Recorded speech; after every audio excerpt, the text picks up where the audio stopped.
If you've ever watched a blockbuster adventure movie or gone down a late-night internet rabbit hole, you've probably heard the rumor, the idea that hidden deep behind the imposing granite faces of Mount Rushmore is a secret chamber, supposedly filled with classified government files or stolen gold. As wild as those theories sound, they are based on a true premise. There really is a secret room hidden directly behind Abraham Lincoln's head. It just doesn't hold anything out of a spy novel. The origin of the space traces back to the monument's chief sculptor, Gutzon Borglum. When Borglum looked at the Black Hills of South Dakota, he saw an opportunity that extended far past carving 4 presidential portraits into the rock.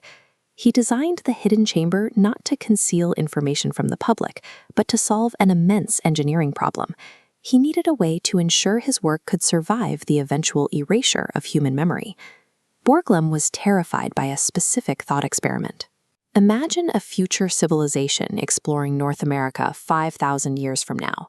They stumble upon these colossal faces carved into a mountain, but they have absolutely no idea who these men were or what they represented.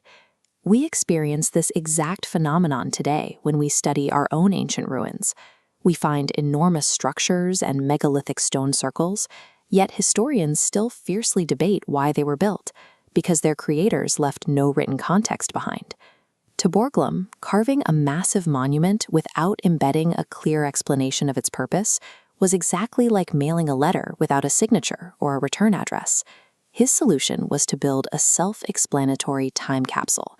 He wanted to guarantee that Mount Rushmore would never become an unsolved archaeological puzzle.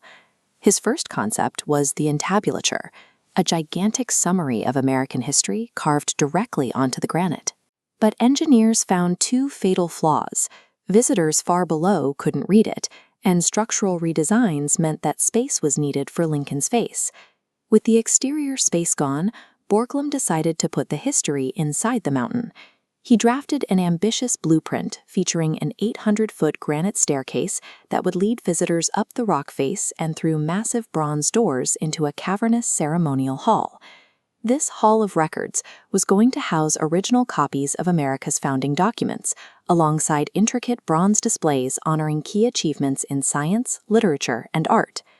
Borglum envisioned this space as a public museum, creating a high-elevation archive where the indoor exhibits would explain the monumental figures outside. Construction finally got underway in 1938. Using pneumatic drills and carefully controlled dynamite, workers managed to carve a tunnel approximately 70 feet deep into the solid granite face.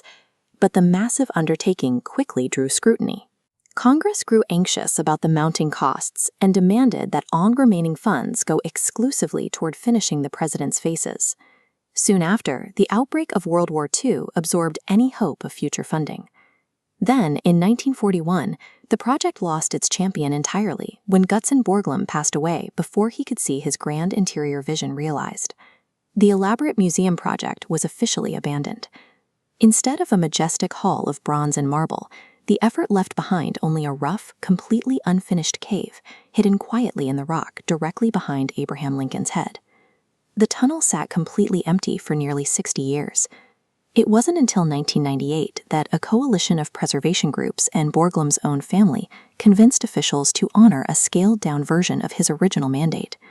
Instead of blasting out an enormous cavern, engineers utilized the existing 70-foot passage. They placed a specially designed teakwood container inside an airtight titanium vault. Inside that vault sits 16 porcelain enamel panels. Etched onto these panels are the Declaration of Independence, the United States Constitution, detailed biographies of the 4 presidents, and a complete history of the monument's construction. To protect it from the elements, the entire assembly was buried beneath a 1,200-pound granite capstone. Because of its precarious location and the need for rigorous preservation, the chamber remains permanently closed to the public. It lacks the ornate bronze doors and the grand 800-foot staircase he sketched out in the 30s. Yet this modern vault successfully executes Borglum's primary objective, securing a permanent message for whichever civilization eventually inherits the mountain.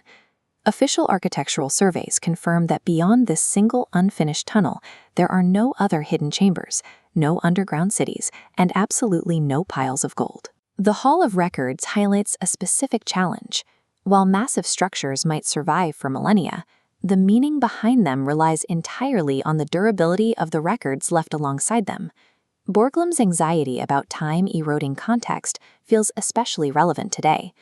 We produce billions of data points daily, yet digital information can be corrupted, altered, or lost entirely in a fraction of a second, compared to physical text carved into stone or enamel.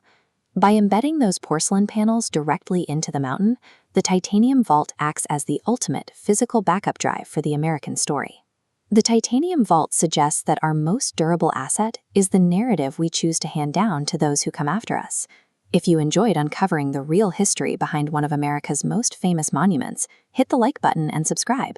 And let me know in the comments below, which historical mystery should we investigate next?